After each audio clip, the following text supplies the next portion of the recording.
Welcome to Genesis Unleashed, where we unleash the truth of Genesis. On today's episode, we ask, what's information and where did it come from?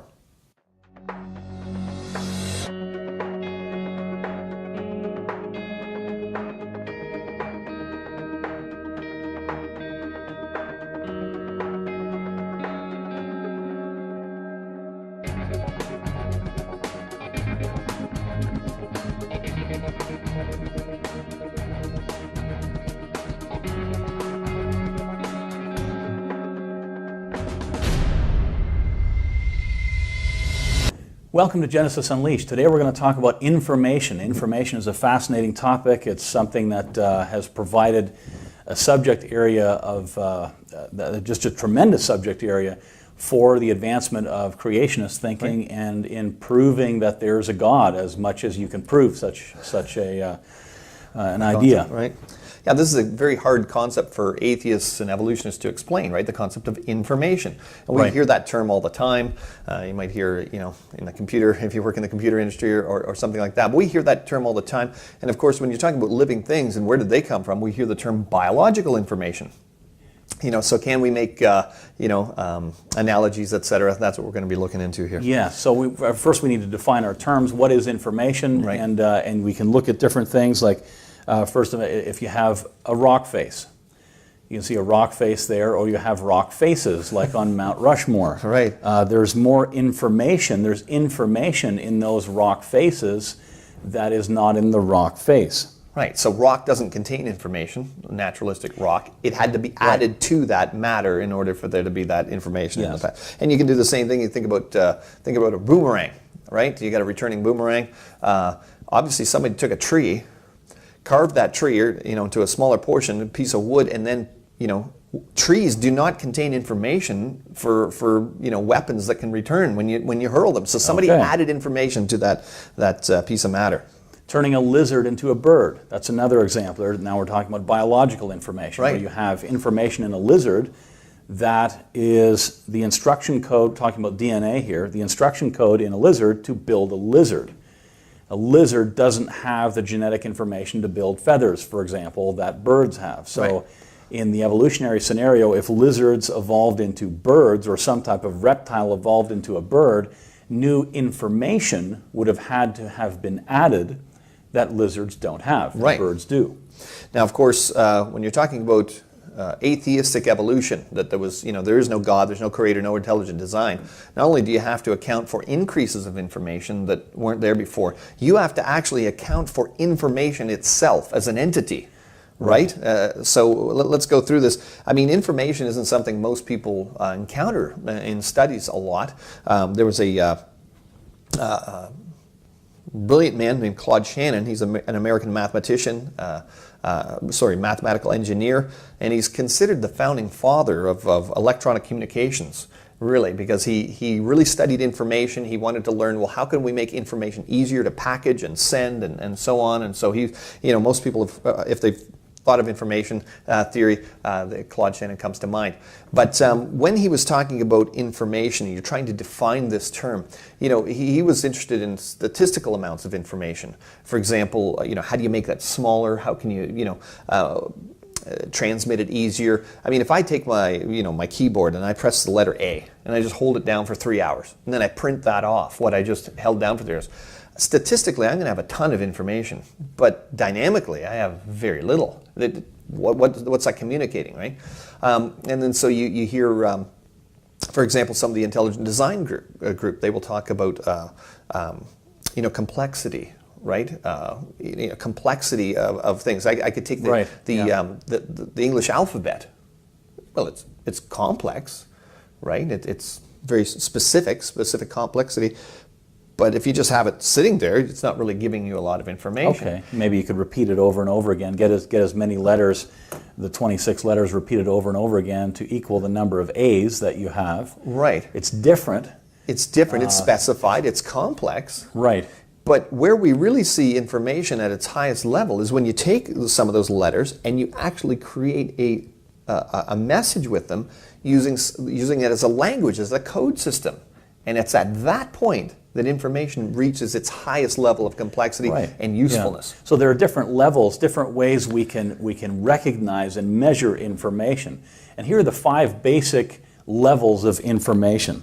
Statistics, first of all, that's the amount of data. It's like Calvin's analogy of all the A's on the page.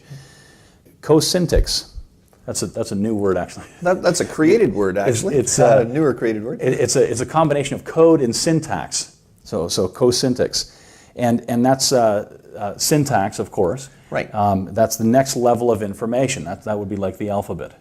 Right, type of thing. Because in our code system, the English language that we're using right now, for example, syntax, we don't use words or letters like Q and Z together.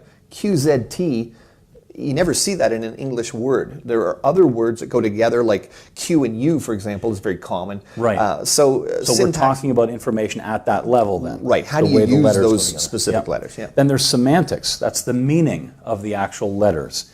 Then there's pragmatics. That's the action that you can get from that code. Right. And the highest level of information is purpose. You understand, okay, this is a message, it serves a purpose, there's something that's going to happen. There was an overall reason why the information was transmitted. Yeah. Exactly. Now, what's very interesting, of course, is DNA, the language of life it's called, shows all 5 levels of information that you just repeated there. Okay, so we have a complex code of biological information that determines how living things run. It's not called the language of life by accident or just because it's convenient or whatever. You will see, for example, even Bill Gates, he said, well, DNA is like the most complex code system we've ever seen. He says it's like a computer program except far more sophisticated than anything we've ever created. Now, there's actually been some evolutionists criticize the use of Bill Gates using that term. They said, well, he's a really smart guy, but for him to just quote this, I mean, he's not an expert in biological information, he's not a biologist, etc. Well, the thing is, the reason why Bill uses analogies like that is because he is a pretty bright guy, and he's probably reading some scientific journals. I've got a quote here saying that it actually is like a digital code, and this is taken from Nature magazine, and this is what Leroy Hood and David Gallus said. The title of their article was "The Digital Code of DNA," and they said DNA is 2 types of digital information: the genes that encode proteins, which are the molecular machines of life, and the gene regulatory networks that specify the behavior of genes. So guess what? DNA is a code. It's referred to as a digital code by many scientists who are looking at the properties and the mechanisms that are utilized in there. So, all right, yeah, and even secularists like Paul Davies said this about information. How did stupid atoms spontaneously write their own software? Nobody knows. There's no known law of physics able to create information from nothing. Wow. Now, he's no friend to creationists or intelligent design advocates, etc. No. But he's admitting there's no known law of physics. So if somebody says to you, oh yeah, well, we know how life started. Sorry, because all life that we've examined has biological information in it. So you need to account for that to account for first life. So information theory, if you're looking for an expert area or a person to go to, I would recommend this man here, Professor Werner Gitt. Werner has written 2 books on information. The first one was called In the Beginning Was Information. It was just a landmark piece of work in this area. And then, of course, his follow-up is called Without Excuse. Now, Professor Gitt, he's retired now, but he was a director and professor at the German Federal Institute of Physics and Technology and the head of the Department of Information Technology. And I'd like to read 3 quotes from Dr. Gitt from his original book, In the Beginning Was Information, just to give you an idea of what he talked about information, this concept, as an expert in this field. And then we can compare that and ask some interesting questions afterwards. But let's just look at this. Dr. Gitt said that information is non-material. That means information is not derived from matter, but it requires material media for storage and transmission. Second quote, information is not life, but the information in cells is essential for all living beings. Information is a necessary prerequisite for life. Okay, so no information, no life. Third quote, life is non-material. and it is not information. But both entities, matter and information, are essential for life. So the point being here is Dr. Gitt has said information does not emanate from a material cause. Of course, atheists would like to challenge that. Right. Well, atheists, if you're coming from the atheist perspective, it's matter and energy. That's all you've got, and huge amounts of time. Matter and energy are supposed to be responsible for everything. Now we've just read from an information expert that information is a non-material type of phenomena. Right. And yet atheists say things like this. Here's Richard Lewontin. It is not that the methods and institutions of science somehow compel us to accept a material explanation of the phenomenal world, but on the contrary, that we are forced by our a priori adherence to material causes to create an apparatus of investigation and a set of concepts that produce material explanations, no matter how counterintuitive, no matter how mystifying to the uninitiated. Moreover, that materialism is absolute, for we cannot allow a divine foot in the door. There's an interesting quote. That sounds a little biased, doesn't it? So he's already going to censor out any conclusions about explanations about how we got here that don't have that don't have a materialistic basis. Right. So he's saying, well, I'm an atheist. I don't want to believe in God. I don't want to have a divine foot in the door. But he's saying everything must be derived from matter. But Gitt puts this straightforward challenge forward, saying, wait a sec, information is in all living things. It's a prerequisite for life, and it's non-material. So let's take a look at that. Who's right? Well, you're going to see a picture here of a little furry little creature. And you see CAT there. As soon as you see that written down, you probably get that image in your head of this fuzzy little creature, but there's actually no relationship between CAT and this thing we know of as a cat. CAT is representative of the physical object that's there, but there's no direct connection. It's all symbolic. Right. Right? And that symbolism takes place in a mind, in an intelligent mind that knows that code. Because if you don't know that code, for example, if it's CHAT, well, we're in Canada here, so we've got a bilingual country, right? We've got two official languages. But I could change that into gato, right? That's Spanish. It symbolizes the same creature. It's a totally different language system.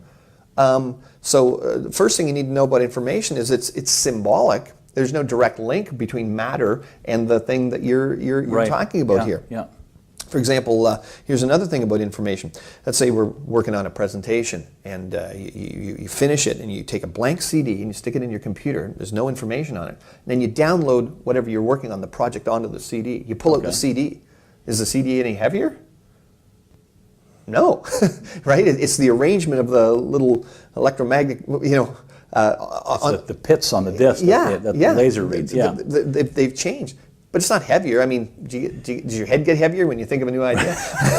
I mean, it feels like that sometimes. But, so it's not matter. You're not creating matter to create energy. I mean, an example I like to use is, let's say we had a chalkboard here, right? And I took a piece of chalk and I wrote on the chalkboard, "Hi, my name is Cal.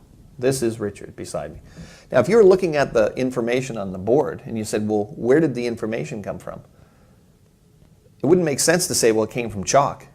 Because if I wipe off all the chalk and I just have the chalk in my hand here, is there any information in chalk? There's no information in chalk. No, certainly not your name. Right? Yeah, information is non-material. Right. It's not based in hopefully matter. An intelligent mind made the information. The information actually emanated from a thinking mind using matter spelled out in a certain code that was created by an intelligent mind. So information always has been shown to come from a mind. If we're walking down a beach and you look down the sand and it says, Johnny loves Susie, scrawled in the sand. Would it make any sense to go, hey, look what the wind and the tide brought in?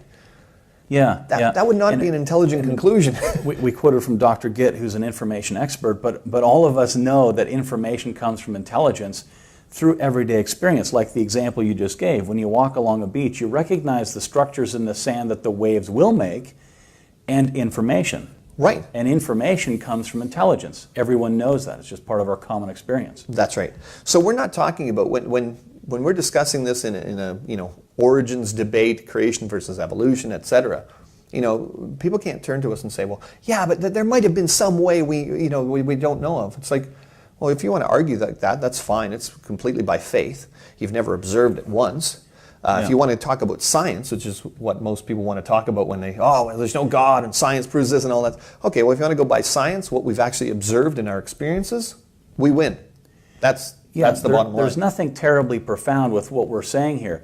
Information comes from intelligence. We all recognize that. So when we look at living things and we see the huge amounts of complex coded information in living things, it's a natural scientific conclusion that there was an intelligence there at the beginning to program all of that information into every group of living things in the beginning.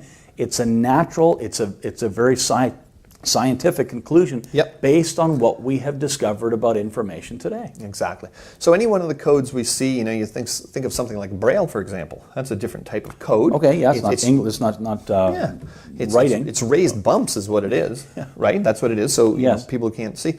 But there's no information in raised bumps, right?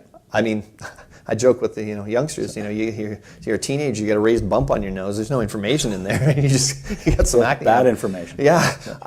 Whether it's computer code, zeros and ones, you got English language. That's sometimes written in ink. There's no information in ink, right? You got a bottle of ink. There's no information there. The information in the message isn't contained in the ink. Exactly. Morse code, sign language. Smoke signals.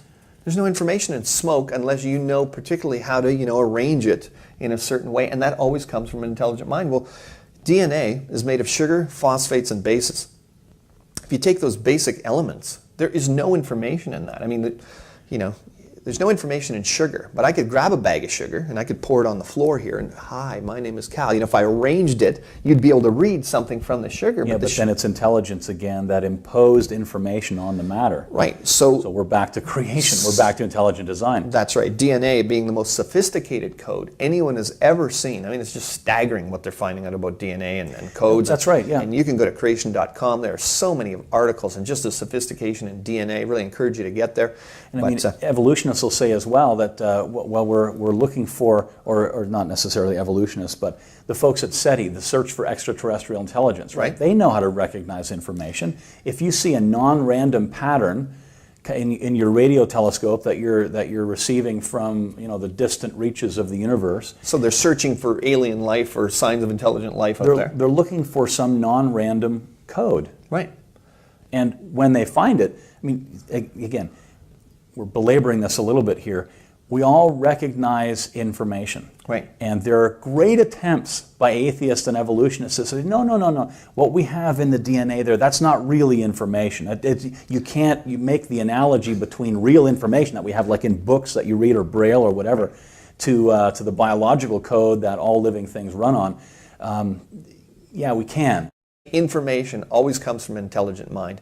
If DNA, this language, this code system, is the most sophisticated code we've ever seen, it must have come from the most sophisticated mind we can imagine, and that would be God. And if that challenges your viewpoint, I know it certainly did mine, not growing up as a Christian or a God believer at all. Here's a piece of scripture to encourage you. It's Proverbs 18:17. It says, "The first to present his case seems right, till another comes forward and questions him." And I would encourage you to take a look at some of the information we're being sold here. There is no God, science has disproven God, etc. And maybe re-examine it and find out, guess what? There is a God, he exists, and actually you believe in him.